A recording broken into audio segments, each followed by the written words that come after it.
Bem, pessoal, vira e mexe vocês fazem a pergunta, né, de outros temas. No caso, a alergia tem sido recorrente, muita pergunta sobre ela. Eu vou falar para vocês por que tem crescido tanto o número de pessoas com alergias no Brasil e no resto do mundo, né? Quais são as teorias, quais são os fatores, como evitar isso, como diagnosticar e porque é importante a gente saber. Pra vocês terem ideia, o OMS hoje coloca que cada 10 pessoas, 4 têm algum tipo de alergia. Então é um problema muito comum. As alergias mais comuns que a gente conhece, né, a asma, a rinite, né, as alergias alimentares, né, sempre ocorreram, né? Então no decorrer da evolução da sociedade, a gente sabe que sempre existiram pessoas com alergia, né? Mas claro que nos últimos anos a gente ouve falar muito mais. É impossível você não conviver com um colega de trabalho, ou ter um parente, ou ter um filho, ou um sobrinho que tem algum tipo de alergia, né? E o que é que aconteceu nos últimos anos, né? Toda vez que a gente fala de saúde, fala de alergia, a gente tem que entender que houve uma evolução muito grande do conhecimento humano. E toda vez que há uma evolução do conhecimento humano, a gente sabe diagnosticar melhor e diagnostica melhor as doenças. Então existiam muitas pessoas com alergia, sempre existiu. E eu vou dizer que realmente há um aumento, há uma teoria que mostra que é possível e o porquê está tendo aumento, mas fato é, muita gente tinha alergia e não sabia, né? As alergias alimentares sempre foram comuns, pessoas comiam leite, tinham diarreia, mas assim, a pessoa não vai morrer por causa disso e segue a vida dela, né?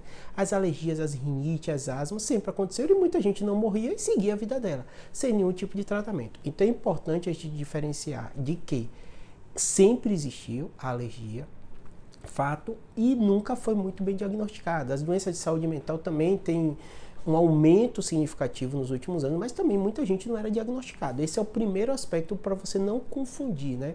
Confundir uma coisa que é boa, que é o diagnóstico cada vez melhor e mais precoce, com uma coisa que é ruim, que é o crescimento. E agora eu vou falar um pouquinho do crescimento, né? Entendendo esse detalhe, né, que hoje a gente entende mais, tem mais médico especializado, alergologista, a gente vai atrás, a gente tem teste para fazer se a pessoa tem alergia ou não, e há 20, 30 anos atrás quase não existia, não era uma realidade tão comum, né? E o segundo aspecto é que realmente vários países do mundo, até países mais desenvolvidos, veem que porcentagem de pessoas com alergia tem realmente aumentado. E aí uma comparação que é bem interessante, quando eles comparam pessoas de localização urbana versus localização rural, vários estudos na Rússia e na Europa, né? Até nos Estados Unidos, mostrando que realmente tem uma incidência maior pessoas que vivem na grande cidade têm alergia. E até uma brincadeira no dia a dia que a gente fala, né? Menino de prédio, menino de playground, tem mais alergia, né? E realmente esse fenômeno de pessoas de centros urbanos tem uma incidência maior. E aí várias teorias surgiram, né, do contato com a biodiversidade, a questão da poluição ser um gatilho, né, contato com alérgeno, né, a alimentação, e tudo isso faz um certo sentido, né? Então é muito importante, especial na população pediátrica. Isso tem até questões de saúde pública em vários países na Europa, né, que estimulam esse contato da criança com a natureza, né, o brincar na terra, o ter contato com esses potencialmente locais de contato com a natureza, ajudar sim a criança a ter um processo imunológico da imunidade dele melhorado.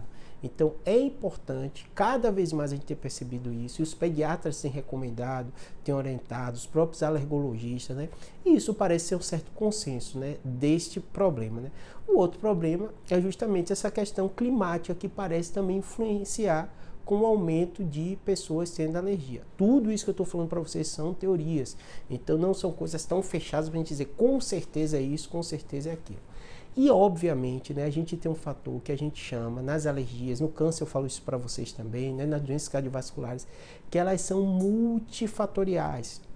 Então tem um componente que é muito, muito forte, muito relevante, que é o fator genético, que hoje a gente considera esse fator genético um fator não modificável. Por isso que a gente vê a história de pessoas que têm asma, ter filho com asma, pessoas que têm rinite, ter filho com rinite, pessoas que foram criadas às vezes em ambientes completamente diferentes, né?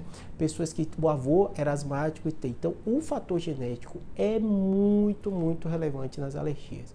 Então, se você tem alergia, fica de olho no seu filho, converse com o pediatra, ele vai fazer avaliação, vai ver se precisa teste ou não, para tratar desde cedo. E aí vem outro aspecto, que eu comecei falando sobre a gente entender mais por quê. Quanto antes você descobre essa alergia, melhor vai ser o desenvolvimento do seu filho. Tem crianças que têm problema de desenvolvimento, problema de crescimento, problemas respiratórios, né? Problemas até emocionais relacionados a alergias não tratadas, né?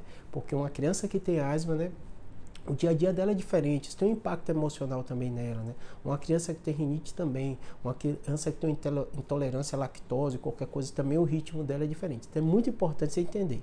É sim, e tem acontecido sim um crescimento, é sim uma doença da modernidade, tem aumentado nos últimos anos o diagnóstico, mas é uma doença que tem tratamento e cada vez a gente entende melhor, tá bom? Espero que tenha ajudado, abraço.